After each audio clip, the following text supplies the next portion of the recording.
आज के इस वीडियो में हम बात करेंगे साइंस का एक काफी इंपॉर्टेंट टॉपिक है रक्त परिसंचरण तंत्र। ब्लड के बारे में हम बात करेंगे और काफी इंपॉर्टेंट पॉइंट्स हैं और इस टॉपिक से अच्छे खासे एग्जाम में क्वेश्चन पूछे जाते हैं। तो दोस्तों ये लेक्चर आप बहुत ध्यान से सुनिएगा और हम लास्ट में एक very important question answer set भी लगाएंगे जो लास्ट ईयर क्वेश्चन एग्जाम में पूछे गए हैं, हम उनको सॉल्व करेंगे। तो फ्रेंड चलिए हम वीडियो को स्टार्ट करते हैं। सबसे पहले दोस्तों हम बात करते हैं रक्त क्या होता है, ब्लड क्या होता है और किन किन चीजों से मिलकर बना होता है, मतलब इसके संगठन की बात करेंगे। तो ध्यान से देखिए, रक्त जो होता है एक संयोजी ऊतक है, एक कनेक्टिव टिश्यू है और एक ह्यूमन बॉडी में ये 5 से 6 लीटर होता है। इसकी पीएच वैल्यू जो है वो कितनी है, 7.4 है। ब्लड जो होता है वो किन किन चीजों से मिलकर बना होता है, देखिए प्लाज्मा और रक्त कोशिकाएं से मिलकर बना होता है। ये रक्त कोशिकाएं कौन कौन सी होती हैं, आरबीसी होती है, डब्ल्यूबीसी होती है और प्लेटलेट्स, मतलब लाल रक्त कणिकाएं, श्वेत रक्त कणिकाएं और प्लेटलेट्स होते हैं। ठीक है। प्लाज्मा जो होता है हमारी बॉडी में वो 55% होता है और रक्त कोशिकाएं जो होती है वो होती है 45% होती है। तो इस तरीके से पूरा 100% होता है। तो प्लाज्मा और रक्त कोशिकाएं से मिलकर ब्लड बना होता है। थोड़ा सा हम देख लेते हैं, एक बार डायग्रामेटिकली आपको बता देता हूं मैं, थोड़ा आपको यूं समझ में नहीं आएगा कि प्लाज्मा क्या होता है, रक्त कोशिकाएं क्या होती है। थोड़ा अपन एक बार आपको मैं थोड़ा सा डायग्रामेटिकली एनिमेशन के थ्रू बताता हूँ। चलिए देखिए, आपको दोस्तों दिख रहा है यहाँ पर ये ब्लड है। अब ये देखते हैं हम, देखिए इसका लाल रंग हटा देते हैं थोड़ी देर के लिए और देखते हैं कि ये किन किन चीजों से मिलकर बना होता है। तो आपको जो ये पूरा तरल पार्ट दिख रहा है, ये तरल पार्ट जो होता है ये होता है प्लाज्मा। ये 55% होता है भाग रक्त में। उसके बाद ये जो आपको लाल लाल दिख रहे हैं, ये जो कण होते हैं ये होती है लाल रक्त कणिकाएं, इनको आरबीसी बोलते हैं। उसके बाद रक्त में होता है श्वेत रक्त कणिकाएं, डब्ल्यूबीसी आपको दिख रहा है, ये श्वेत रक्त कणिकाएं होती हैं। उसके बाद रक्त में प्लेटलेट्स होते हैं, ये आपको प्लेटलेट्स दिख रहे होंगे। तो इस तरीके से ये ब्लड हमारा बना होता है। प्लाज्मा, लाल रक्त कणिकाएं, श्वेत रक्त कणिकाएं और प्लेटलेट से मिलकर हमारा बॉडी में जो रक्त है वो बना होता है। तो क्लियर दोस्तों, चलिए अब इनको समझते हैं हम। तो देखिए रक्त कोशिका आपको समझ में आ चुकी है कौन कौन सी, आरबीसी है, डब्ल्यूबीसी है और प्लेटलेट्स हैं। आरबीसी मतलब हो गया अपना लाल रक्त कणिकाएं, डब्ल्यूबीसी हो गया श्वेत रक्त कणिकाएं और प्लेटलेट्स को प्लेटलेट्स ही बोलते हैं। अब मैं आपको बताता हूँ इनका सीक्वेंस, मतलब रक्त कोशिकाओं में सबसे ज्यादा क्या होता है। तो आरबीसी सबसे ज्यादा होता है, मतलब 90% होते हैं, फिर प्लेटलेट्स होते हैं और फिर डब्ल्यूबीसी होता है। तो डब्ल्यूबीसी जो होता है वो सबसे कम होता है। ओके फ्रेंड्स, अब इस लेक्चर में हमको ये समझना है कि आरबीसी, डब्ल्यूबीसी और प्लेटलेट्स, इन्हीं से क्वेश्चंस निकल कर आते हैं एग्जाम में। और प्लाज्मा के बारे में कुछ इंपॉर्टेंट पॉइंट्स हैं, तो आप वो थोड़ा ध्यान से पहले सुन लीजिए, फिर आपको मैं आरबीसी, डब्ल्यूबीसी और प्लेटलेट्स के बारे में बताऊंगा।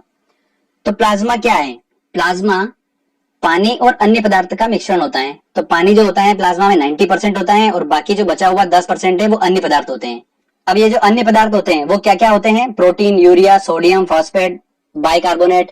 तो ये सब जो होता है ये अन्य पदार्थ में आते हैं, ये 10% भाग होता है और बाकी जो 90% होता है वो पानी होता है प्लाज्मा में। ठीक है, तो ये इंपॉर्टेंट क्वेश्चन है, आगे ध्यान से सुनिएगा। अब मैंने जैसा बताया आपको कि अन्य पदार्थ में क्या क्या होता है, प्रोटीन होता है, सोडियम होता है, फॉस्फेट होता है। तो इसी टाइप से एक फाइब्रोनोजेन प्रोटीन जो होता है वो इसमें पाया जाता है, जो कि हेल्प करता है रक्त के थक्के जमने में। मैं आपको ऑलरेडी बता चुका हूं कि रक्त का थक्का क्या होता है। उसके बाद प्लाज्मा का काम क्या होता है, बॉडी में टेम्परेचर को मेंटेन करना, और अगर हमको कहीं घाव लग जाता है तो घाव भरने का काम जो होता है वो किसका होता है, प्लाज्मा का होता है। तो ये प्लाज्मा के बारे में कुछ इंपॉर्टेंट पॉइंट्स थे, मैंने आपको बता दिए हैं। अब दोस्तों हम अच्छे समझते हैं आरबीसी, डब्ल्यूबीसी और प्लेटलेट्स को, एक एक करके सबको अच्छे समझते हैं। चलिए आरबीसी की बात करते हैं, मतलब लाल रक्त कणिकाओं की। तो रक्त में 90% भाग होता है इसका, जो रक्त कोशिका हमने पढ़ी थी, आरबीसी, डब्ल्यूबीसी और प्लेटलेट्स में से 90% जो होते हैं वो आरबीसी होती हैं। ठीक है, इसकी जो लाइफ होती है लाल रक्त कणिकाओं की वो होती है 120 दिन। 120 दिन इनकी लाइफ होती है और ये इनका निर्माण कहाँ पर होता है, बोन मेरो में इनका निर्माण होता है, अस्थि मज्जा में इनका निर्माण होता है। और आरबीसी की मृत्यु कहाँ पर होती है, प्लीहा में होती है। ठीक है, जिसको क्या बोला जाता है, आरबीसी का कब्रिस्तान बोला जाता है। और ध्यान रखिएगा प्लीहा को ही क्या बोला जाता है, ब्लड बैंक बोला जाता है। आरबीसी का वर्क क्या होता है, तो आरबीसी का वर्क होता है कि ऑक्सीजन और कार्बन डाइऑक्साइड का संवहन करना। हमारी बॉडी में ऑक्सीजन और कार्बन डाइऑक्साइड का संवहन करने का काम क्या होता है, आरबीसी का होता है। ध्यान रखिएगा आरबीसी में हीमोग्लोबिन नामक एक प्रोटीन पाया जाता है, जिसके कारण ही रक्त का रंग जो होता है वो लाल होता है। आरबीसी की कमी से आप देखते हैं कौन कौन से रोग हो जाते हैं। तो अगर लाल रक्त कणिका जो है अगर उसकी कमी होती है बॉडी में तो कौन कौन से रोग होते हैं, एनीमिया नामक रोग हो जाता है, अरक्तता, और पीलिया मतलब जॉन्डिस नामक रोग हो जाता है हमको। तो ध्यान रखिएगा आरबीसी के बारे में, ये इंपॉर्टेंट पॉइंट्स हैं जिनसे क्वेश्चंस बनते हैं। अब बात करते हैं डब्ल्यूबीसी की। WBC सबसे कम होती है हमारे रक्त में और इनकी लाइफ जो होती है वो 3 से 4 दिन की होती है, सिर्फ 3 से 4 दिन की होती है। बनती कहाँ पर है WBC? ये बोन मैरो में ही बनती है, बट इसकी मृत्यु जो होती है वो कहाँ पर? रक्त में ही हो जाती है। आकार में सबसे बड़ी होती है ये, ठीक है। और इनकी वर्क की बात करते हैं कि इनका काम क्या होता है। WBC जो होती है हमारे रक्त में, उनका काम क्या होता है? उनका काम ये होता है कि इम्यून सिस्टम जो होता है, प्रतिरोध क्षमता जो होती है हमारी बॉडी की, उसको बढ़ाने का काम करती है ये। मतलब जो रोगाणु होते हैं उनसे रक्षा करने का काम करती है कौन? WBC। और कहीं पर घाव लग जाता है तो उसको भरने का काम भी कौन करता है? WBC करता है। अब WBC के टाइप होते हैं, 2 टाइप के होते हैं WBC। एक होती है लिम्फोसाइट्स और एक होती है दोस्तों मोनोसाइट्स। मोनोसाइट जो होती है वो लार्जेस्ट सेल ऑफ बॉडी होती है। ध्यान रखिएगा, सबसे बड़ी कोशिका जो होती है वो कौन सी होती है? मोनोसाइट्स होती हैं। तो लिम्फोसाइट्स का काम क्या होता है? वो श्वेत रक्त कणिकाएं होती हैं जो बीमारियों से बचाती है हमको। और मोनोसाइट का काम क्या होता है? जो घाव भरने का काम करती हैं। तो दोनों काम करती है WBC। तो ये थोड़ा सा उसके टाइप्स हैं, ठीक है। अब हम बात करते हैं कि WBC की कमी से होने वाले रोग। WBC की कमी से होने वाले कौन कौन से रोग हैं? एड्स नामक बीमारी जो होती है वो WBC की कमी के कारण होती है। और ब्लड कैंसर जो होता है वो भी इसकी कमी के कारण होता है। और ध्यान रखिएगा, एड्स जो होता है वो HIV वायरस के कारण होता है। अब एक इंपॉर्टेंट पॉइंट बताता हूं आपको मैं। विटामिन ए जो होता है, हमने अभी विटामिन वाला लेक्चर भी पढ़ा है, तो विटामिन ए जो होता है वो रक्त में WBC को बढ़ाता है, ठीक है। और अगर WBC की मात्रा कम हो रही है तो उसको हम क्या बोलते हैं? ल्यूकोपिनिया बोलते हैं। क्या बोलते हैं? ल्यूकोपिनिया बोलते हैं। और अगर WBC की मात्रा बढ़ रही है तो उसको हम बोलेंगे ल्यूकेमिया। तो ये थोड़ा सा एग्जाम में पूछा जा रहा है तो मैंने आपको बता दिया है, थोड़ा ध्यान रखिएगा। अब बात करते हैं प्लेटलेट्स के बारे में। अब बात करते हैं दोस्तों प्लेटलेट्स के बारे में। प्लेटलेट्स जो होते हैं हमारे रक्त में, इनकी संख्या कितनी होती है? 4.5 लाख से 6 लाख पर लीटर होती है।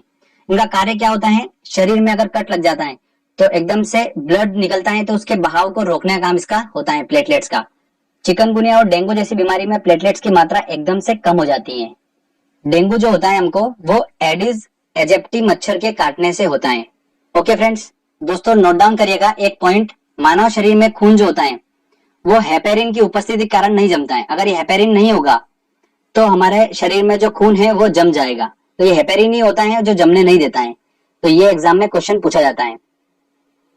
अब दोस्तों हम बात करते हैं रक्त परिसंचरण तंत्र। जैसे नाम से स्पष्ट है, रक्त का परिसंचरण करना हमारी बॉडी में, तो वो कौन करता है? धमनी करती है, आर्टरीज बोलते हैं इनको, और शिराएं जिनको बोलते हैं वेन्स। तो चलिए एक एक करके समझ लेते हैं इनको क्या होता है। धमनी का काम क्या होता है? तो ऐसे आपको एक ट्रिक बताता हूं मैं, काफी कंफ्यूजन होगा आपको धमनी और शिराओं में, बार बार आप याद तो कर लेंगे पर भूल जाएंगे। तो मैंने किस तरीके से याद कर रखा है ये आपको बताता हूं। धमनी है तो वर्ड क्या आ रहा है? धम धम। और धम धम की आवाज कब आती है? जब हाथी चलता है। और हाथी जो होता है वो शुद्ध शाकाहारी खाना खाता है, आप सभी को पता ही है। तो शुद्ध शाकाहारी खाना खाता है हाथी। और धम धम की आवाज कौन करता है? हाथी। तो शुद्ध शाकाहारी खाने से हमारा बनेगा शुद्ध रक्त। क्लियर? हमको बस वहां तक पहुंचना है, शुद्ध रक्त तक। तो धमनी जो होती है वो शुद्ध रक्त का परिवहन करती है। तो धमनी ऑक्सीजन युक्त शुद्ध खून ले जाती है लंग से हार्ट तक। फेफड़ों से हृदय तक कौन लेके जाती है शुद्ध खून? धमनियां लेके जाती हैं। तो धम धम से आपको हाथी याद आएगा, और हाथी शुद्ध खाना खाता है, तो आपका कभी भी कंफ्यूजन नहीं होगा और हमेशा आप बिल्कुल सही आंसर तक पहुंचेंगे। तो ये क्लियर हो गया कि शुद्ध खून कौन ले जाता है? धमनी ले जाती है। एक इसके अंदर एक्सेप्शन है, अपवाद है, कि पल्मोनरी धमनी जो होती है वो अशुद्ध रक्त ले जाती है ऑर्गन से लंग्स तक, अंगों से लेकर कहां तक? लंग्स तक, फेफड़ों तक लाती हैं। और फेफड़ों का काम, फेफड़ों तक इसलिए लाती हैं क्योंकि फेफड़ों का काम ही क्या होता है? रक्त को शुद्ध करना। अब हम बात करते हैं शिराएं की, वेन्स की बात करते हैं। तो शिराओं का काम क्या होता है? जस्ट इसके अपोजिट, अशुद्ध खून ले जाती है ऑर्गन से लंग्स तक। इसका एक अपवाद होता है, पल्मोनरी शिरा जो होती है वो शुद्ध रक्त ले जाती है लंग से हार्ट तक। क्लियर दोस्तों? तो ये आपको थोड़ा दिमाग में रखना है। धमनी और शिराएं के बारे में ये इंपॉर्टेंट पॉइंट है। तो जो मैंने आपको बताया है ये रक्त से रिलेटेड जो भी एग्जाम में क्वेश्चन पूछे जाते हैं वो इन्हीं पॉइंट्स में से आपको मिलेंगे। चलिए अब हम टेस्ट लगाते हैं और देखते हैं कि हमने जो पढ़ा है वो कितने क्वेश्चंस को सॉल्व कर पा रहे हैं। ठीक है, तो ऑलमोस्ट सारे क्वेश्चन हम सॉल्व कर लेंगे अगर आपने अच्छे से लेक्चर को समझा होगा तो। चलिए दोस्तों हमारा पहला क्वेश्चन है, प्लाज्मा में जल का प्रतिशत होता है। देखिए प्लाज्मा में जल का प्रतिशत कितना होता है? 90% होता है। तो इसका आंसर लगेगा डी आंसर। रक्त होता है एक संयोजी ऊतक है, कनेक्टिव टिश्यू है, मैंने आपको बताया था, तो ए आंसर होगा। आरबीसी का निर्माण हमारे शरीर में किस भाग में होता है? देखिए आरबीसी का निर्माण कहाँ होता है? अस्थि मज्जा में होता है, बोन मैरो में होता है, तो इसका आंसर लगेगा डी आंसर।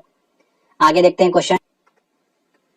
अगला क्वेश्चन है, हीमोग्लोबिन का तात्पर्य है ऑक्सीजन को इधर उधर पहुंचाना, बैक्टीरिया को समाप्त करना, ऊर्जा का उपयोग करना या अरक्तता का निवारण करना। देखिए हीमोग्लोबिन का काम क्या होता है? ऑक्सीजन को इधर उधर पहुंचाने का काम होता है।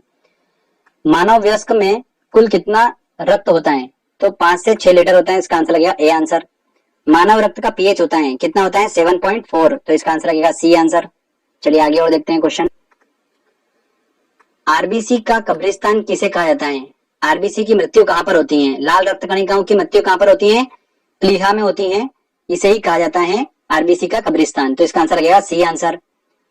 रक्त का लाल रंग किसके कारण होता है? तो वो होता है हीमोग्लोबिन के कारण, तो इसका आंसर लगेगा बी आंसर।